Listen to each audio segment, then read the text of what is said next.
Bonjour et bienvenue dans notre programme Glorieuse Destinée. Quelle joie de saisir ces quelques minutes pour nous concentrer sur l'importance de la croissance spirituelle.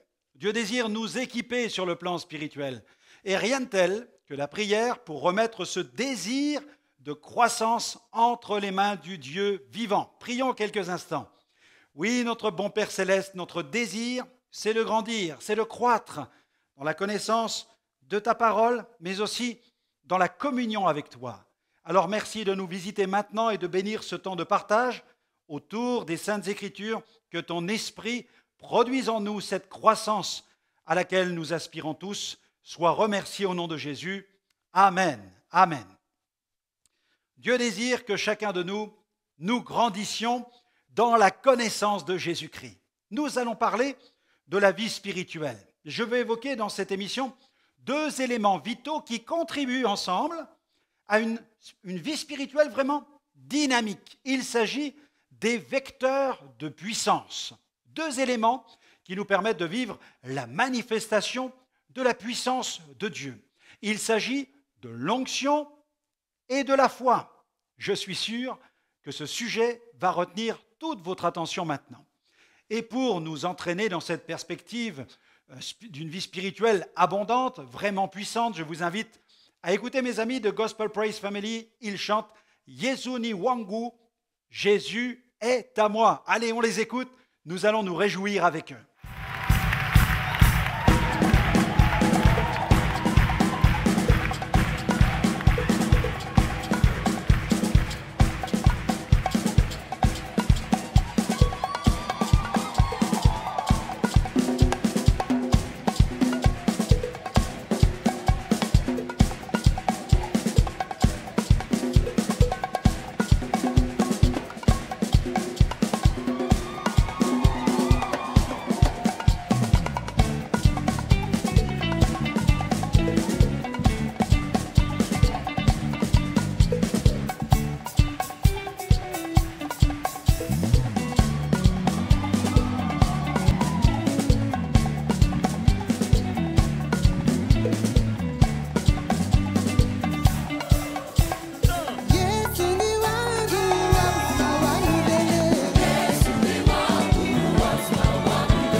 Merci à Gospel Praise Family pour cette invitation à être comme lui, comme Jésus. Voyons ces différents vecteurs. Le vecteur numéro 1, je l'ai intitulé l'onction. L'onction. Le premier vecteur de puissance dont j'aimerais parler est celui de l'onction de Dieu. Nous savons que David préféra l'onction de Dieu à l'armure de Saül et que ces deux hommes n'eurent pas le même destin. Saül fut oint avec une simple fiole d'huile alors que David fut oint avec une corne remplie d'huile. Cette corne remplie d'huile devait-elle présager un grand destin? Certainement. Cependant, je voudrais apporter cette précision. Quand je parle d'onction, je ne parle pas des dons spirituels que l'Esprit de Dieu distribue à chacun comme il le veut, car malheureusement, on peut posséder des dons spirituels et pourtant être en totale perte de vitesse sur le plan de l'onction. Samson en est le triste exemple. Il était capable de manifester une puissance phénoménale alors qu'il entretenait des relations interdites avec des prostituées. Mais la patience de Dieu ayant ses limites, le Seigneur l'arrêta dans sa folie et mit un terme définitif à ses excès.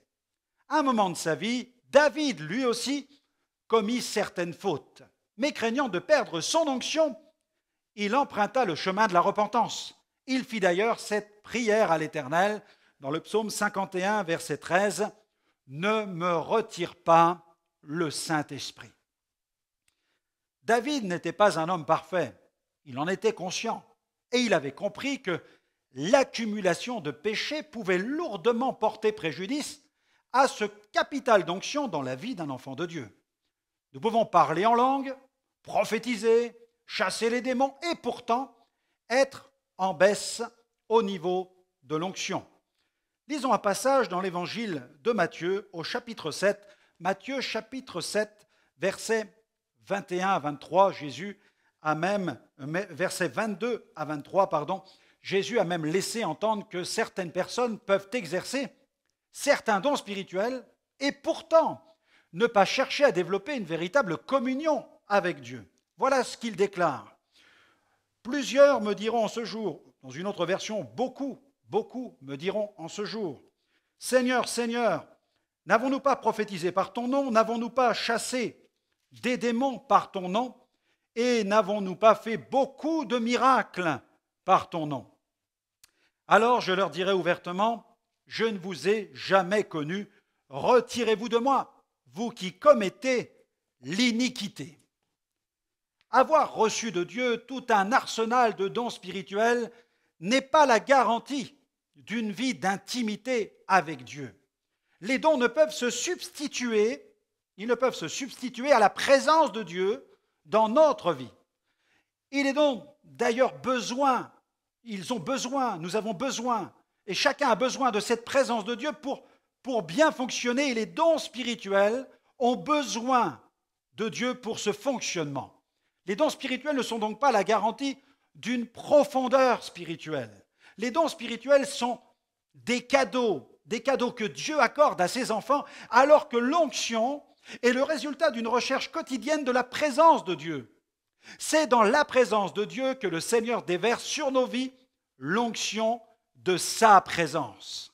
Et c'est cette onction qui permet d'exercer les dons de l'Esprit selon l'Esprit.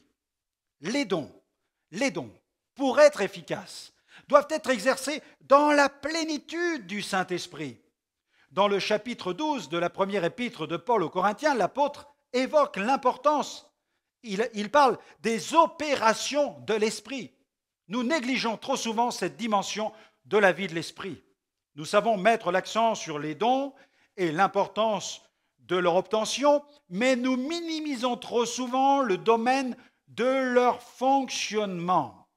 L'Esprit est non seulement le communicateur des dons, mais il doit en être aussi leur activateur. Sinon, les dons spirituels risquent d'être influencés par la chair. Voilà pourquoi Paul demande d'examiner les prophéties, pour en retenir ce qui est bon et en rejeter ce qui est mauvais. Paul parle des dons. Dans 1 Corinthiens 12,4, il dit « Il y a diversité de dons, mais le même esprit ». Il parle aussi des ministères dans 1 Corinthiens 12,5, diversité de ministères, mais le même Seigneur.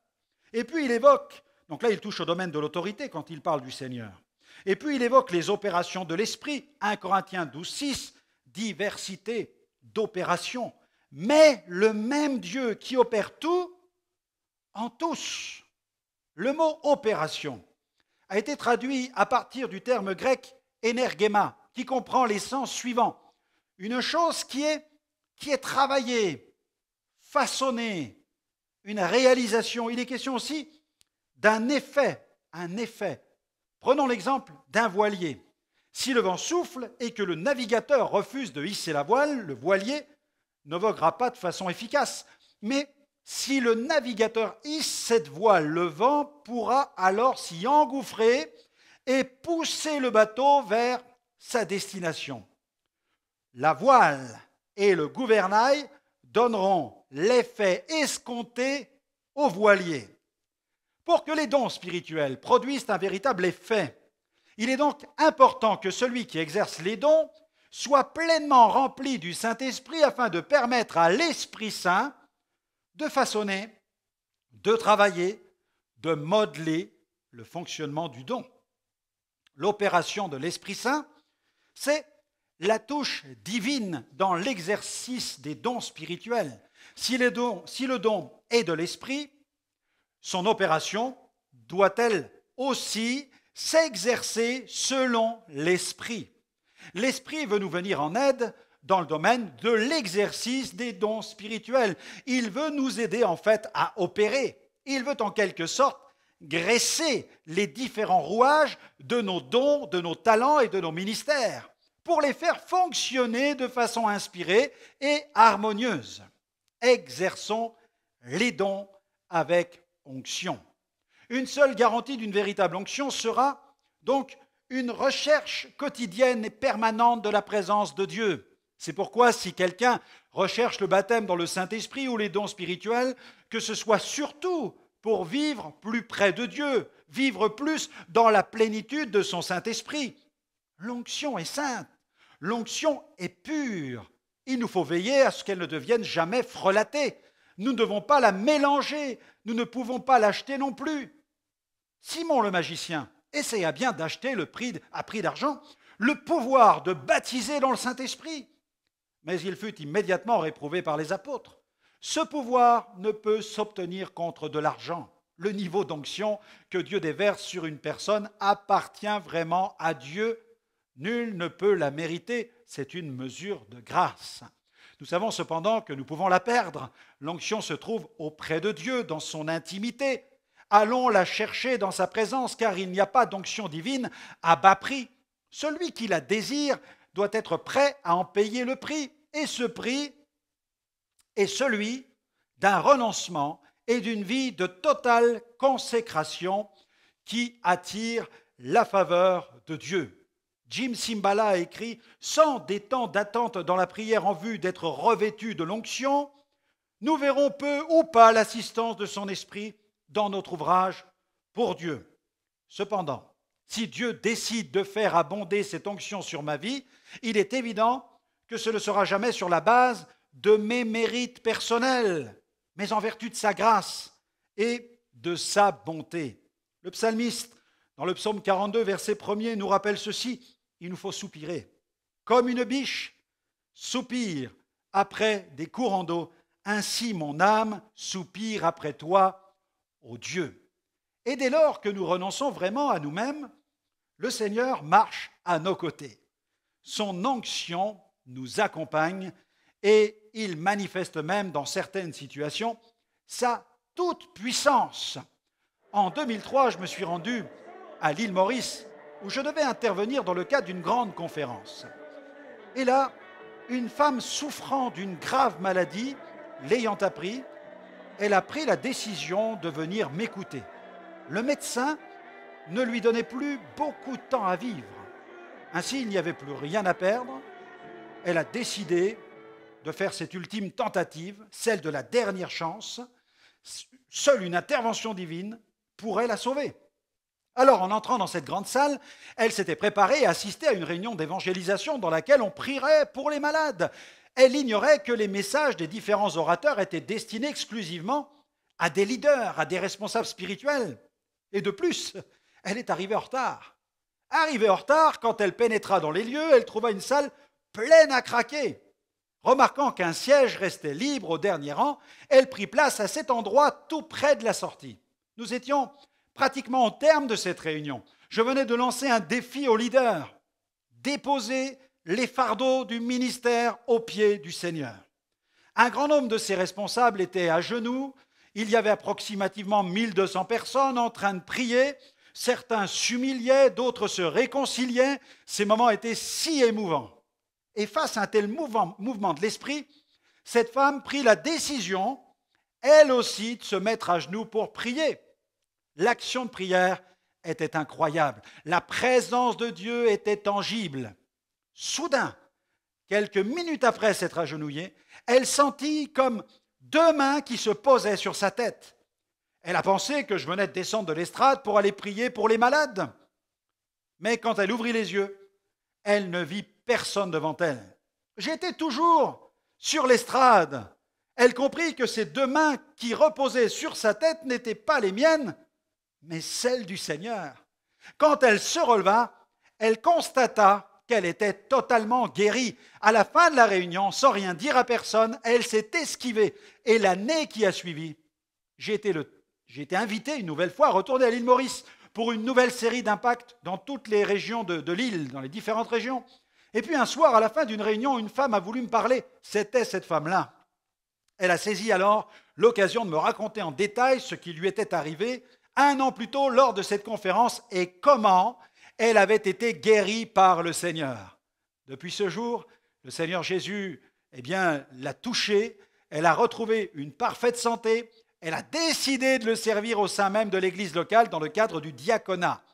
Ce soir-là, l'onction était au rendez-vous. Le Saint-Esprit avait accompli un miracle incognito.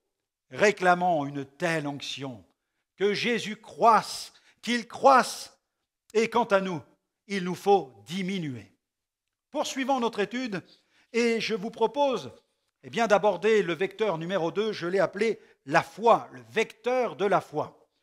Vous avez entendu prêcher sur la foi, vous avez lu des livres sur la foi, il vous est arrivé de voir la foi se manifester chez certaines personnes, mais il y a une chose importante que vous devez savoir: si vous désirez maximiser votre autorité spirituelle, il vous faut impérativement apprendre à faire fonctionner votre foi.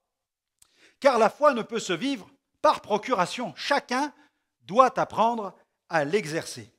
Le célèbre revivaliste George Whitefield a écrit « La foi est l'anticipation confiante des choses qu'on espère, la conviction ferme des choses qu'on ne voit pas. » Bien des choses peuvent inspirer la foi, mais l'important, c'est d'être mu par une foi vivante et agissante.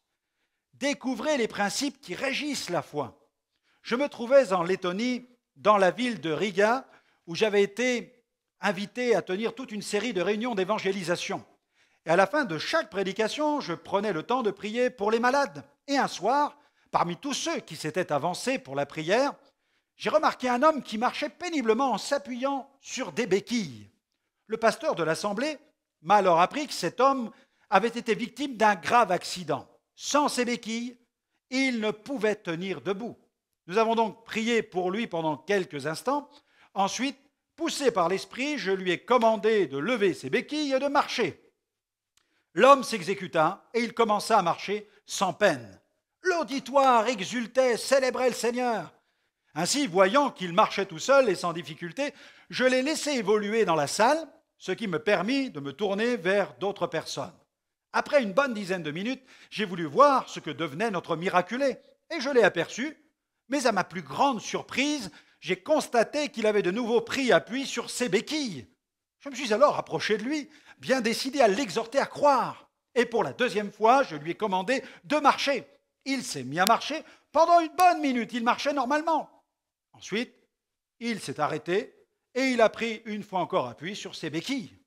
Interloqué devant un tel comportement, j'ai commencé à questionner cet homme pour chercher à comprendre ce qui se passait dans son cœur. Et le fixant droit dans les yeux, j'ai pu ressentir le doute qui avait pris place en lui. Et cherchant à justifier son comportement, l'homme m'a dit Oui, c'est formidable, je viens de marcher aujourd'hui. Mais demain, quand sera-t-il? La guérison sera-t-elle toujours là demain? J'étais surpris, j'étais abasourdi, j'étais sans voix. Je n'avais encore jamais vu une personne bénie de la sorte être à ce point paralysée par le doute. Mais cette expérience m'a permis de comprendre une chose. La foi ne peut se vivre par procuration. Cet homme avait été au bénéfice de ma foi, mais il lui fallait maintenant apprendre à faire fonctionner la sienne. Vous êtes bénis grâce à la foi de certaines personnes autour de vous. C'est bien, mais vous avez besoin d'exercer votre propre foi. Pour cela, il vous faut l'alimenter, la nourrir, car la foi est quelque chose d'extrêmement personnel. Nous prêchons l'Évangile pour booster, optimiser, maximiser, dynamiser la foi chez les autres. Mais ceux qui écoutent les prédicateurs de la foi doivent, quant à eux, apprendre à faire fonctionner leur propre foi. Dorénavant, affamez vos doutes, nourrissez votre foi. En 2002, je me trouvais au Togo, je suis retourné au Togo, et notre impact d'évangélisation devait avoir lieu dans la ville de Totsi. Cette ville est située dans la périphérie de Lomé, la capitale du pays. Dès le premier soir, une femme fut déposée au pied de l'estrade. Elle était infirme. Son cas était vraiment désespéré. Elle ne bougeait ni ses jambes ni ses bras. Et pendant ma prédication, je pouvais voir cette femme couchée à même le sol au pied de l'estrade. Une couverture avait été placée sur elle. Mais au fur et à mesure que j'avançais dans mon message, je remarquais que la foi gagnait cette foule africaine. La foi de cette pauvre femme fut aussi dynamisée par la parole. Et alors que je m'adressais à l'auditoire, j'ai remarqué que la main de cette femme venait de bouger en bas. Quelques minutes plus tard, j'ai constaté qu'elle essayait aussi de bouger ses jambes. Et tout au long de ma prédication, elle mit sa foi en action. Elle avait la foi pour être guérie. Il ne me restait plus qu'à lui commander de se lever et de marcher. Je lui ai commandé de se lever.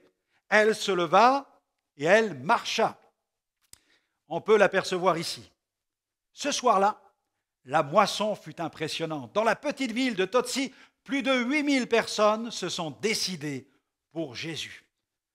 À ceux qui l'écoutaient, Jésus commandait de croire. Il disait « croyez ». S'il leur commandait de croire, c'est qu'ils étaient capables. La Bible dit que la foi est une ferme assurance. Dans une autre traduction biblique, il est même question d'une substance. Mais qu'est-ce qu'une substance? Littéralement, c'est une matière, c'est la matière, c'est le fond, la base, l'essence même, le corps d'une chose. La foi n'est donc pas quelque chose de virtuel, la foi, elle est spirituelle. La foi, c'est du solide.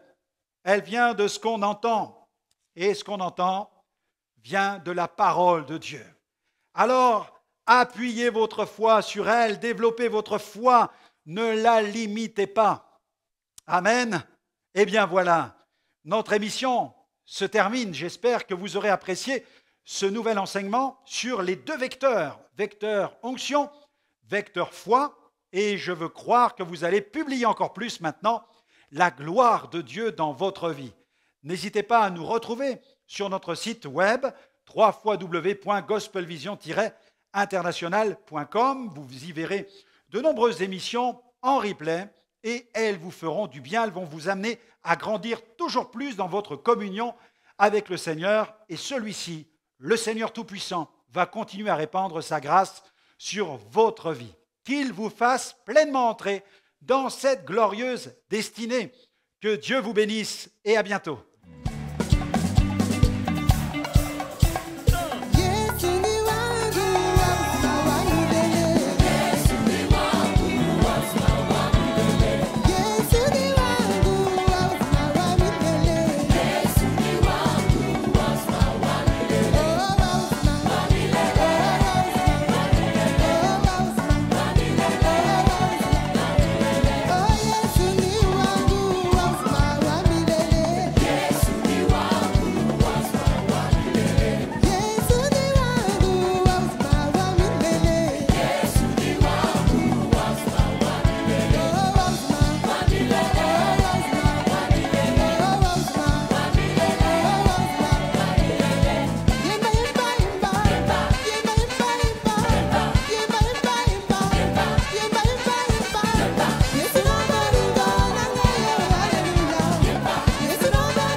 Thank